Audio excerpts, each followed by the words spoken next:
క్షమించాలి, కార్యక్రమం దాదాపు గంట సేపు ఆలస్యంగా ప్రారంభమైంది. వేదిక మీద ఉన్న పెద్దలందరికీ పేరు పేరున నా హృదయపూర్వక నమస్కారాలు. ఈరోజు ఈ మెగా టీచర్ మన మెగా పేరెంట్ టీచర్ మీటింగ్ చూస్తే నాకు చిన్నప్పుడు నా స్కూల్ గుర్తొస్తుంది. అప్పుడు కూడా మాకు ఇట్లా పేరెంట్ టీచర్ మీటింగ్లు ఉండేది. మా అమ్మ వచ్చేది. అప్పటికే గౌరవ ముఖ్యమంత్రి గారు రాష్ట్రానికి టీచర్, అందుకే ఆయన ఎప్పుడు రాలేదు. బహుశా ఇది మొదటిసారి అనుకుంటా గౌరవ ముఖ్యమంత్రి గారు పేరెంట్ టీచర్ మీటింగ్ వస్తాం. మీ ప్రోత్సాహంతో సార్ ఈరోజు ఆంధ్ర రాష్ట్రంలో మొత్తంలో చూస్తే సంక్రాంతి పండుగ ముందు వచ్చిన వాతావరణం ఈరోజు ఉంది. పిల్లల్లో నాకు దేవుడు కనిపిస్తారు. నేను ఎప్పుడు పిల్లలను చూస్తే నాకు మా అబ్బాయి దేవాంశ్ గుర్తొస్తాడు. అందుకే నాకు ఎంత పని ఒత్తిడున్నా పాదయాత్రలో కూడా కొంచెం ఆలస్యంగా నడుస్తుంది కార్యక్రమం అనుకున్నా పిల్లలు వస్తే మటుకు ఆగేవాడిని, వాళ్ళతో మాట్లాడేవాడిని, వాళ్ళతో ఆడుకునేవాడిని. పిల్లల భవిష్యత్తు బంగారంలాగా తయారు చేసే అవకాశం నాకు ఇచ్చిన గౌరవ ముఖ్యమంత్రి గారికి ఈ సభాముఖంగా నా హృదయపూర్వక ధన్యవాదాలు తెలుపుకుంటున్నాను. అమ్మ నాన్న జన్మిస్తే విద్యా విలువలు ఉపాధ్యాయులు నేర్పిస్తారు. లీడర్ అయినా, ఆఫీసర్ అయినా, రాజకీయ నాయకుడైనా, లాయర్ అయినా అందరూ ఉపాధ్యాయుల దగ్గరనే చదువుకున్నవారు.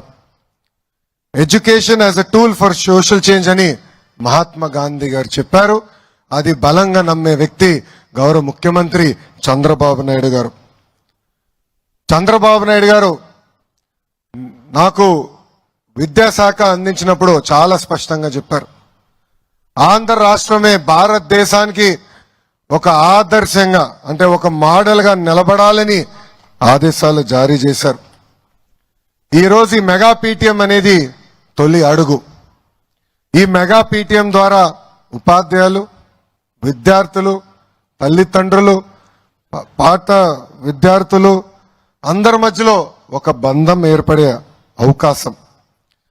ప్రభుత్వ విద్యా వ్యవస్థ బాగుపడాలంటే మనందరం దాంట్లో భాగస్వామ్యం అవ్వాలి. ఇదే లక్ష్యంతో రాష్ట్ర వ్యాప్తంగా మొదటిసారి ఏ రాష్ట్రంలో జరిగిన విధంగా ఒకే రోజు నాడు మెగా పీటీఎం మీటింగ్ మనం ఏర్పాటు చేసుకుంటున్నాం.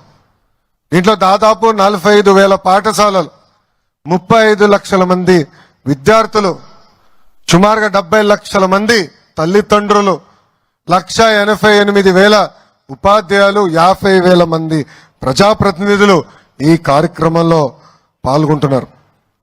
ఈ సమావేశంలో పిల్లలు ఎలా చదువుతున్నారు, పిల్లలు ఎక్కడ వెనుకబడి ఉన్నారు, వాళ్ళని ఎలా ప్రోత్సహించాలి, వాళ్ళు ఎలా ముందలు తీసుకెళ్ళడానికి ఈరోజు ఉపాధ్యాయులు తల్లిదండ్రులతో మాడతాం స్వయంగా నేను చూసా.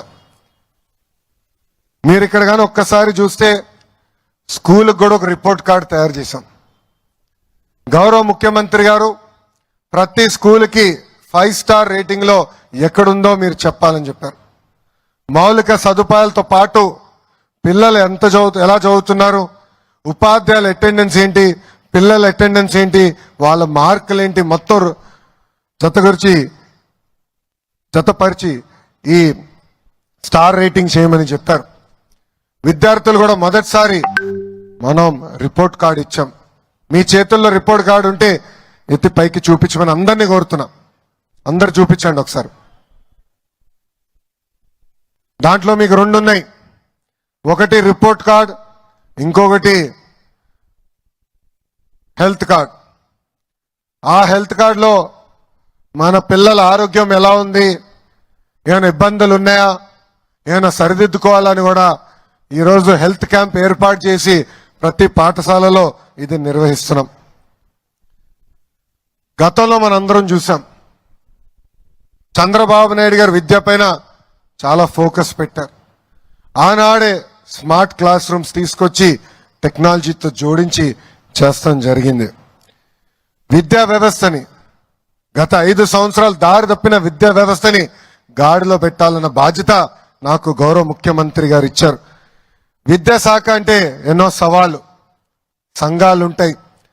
ఒక నిర్ణయం తీసుకోవాలంటే పిల్లల భవిష్యత్తు దానిపైన ఆధారపడి ఉంటుంది. నేను విద్యాశాఖ మంత్రి అవుతున్నానంటే 99% మంది నాకు మెసేజ్ పెట్టి ఆ శాఖను ఎందుకు తీసుకుంటున్నావు అని అడిగారు. ఆ రోజే నేను అనుకున్నా, అబ్బా ఇది అద్భుతమైన శాఖ, ఇక్కడ నా అవసరం ఉంది, ఒక ఛాలెంజ్ గా తీసుకుని వ్యవస్థని సెట్ చేస్తానని మనసులో అనుకున్నాను. గతంలో చూసాం, ప్రతి కార్యక్రమంలో పార్టీ రంగులు ఉండేది, ప్రజాప్రతినిధులు రాజకీయ నాయకులు ఫోటోలు ఉండేది. గౌరవ ముఖ్యమంత్రి గారు చెప్పి అన్నిట్లో ఫోటోలు తీసేశాం. ఈ రోజు మీరు చూస్తే మీకు ఇచ్చే రిపోర్ట్ కార్డులో ఎవ్వరి ఫోటోలు లేవు. రాబోయే సంవత్సరం ఇచ్చే పుస్తకాల్లో రాజకీయ నాయకుల ఫోటోలు ఉండవు, పార్టీ రంగులు ఉండవు. అంతేకాదు, పాఠశాలలో ఏమైనా సంక్షేమ కార్యక్రమాలు చేయాలంటే పెద్దల పేరు పెడతాం జరిగింది. దాంట్లో భాగంగా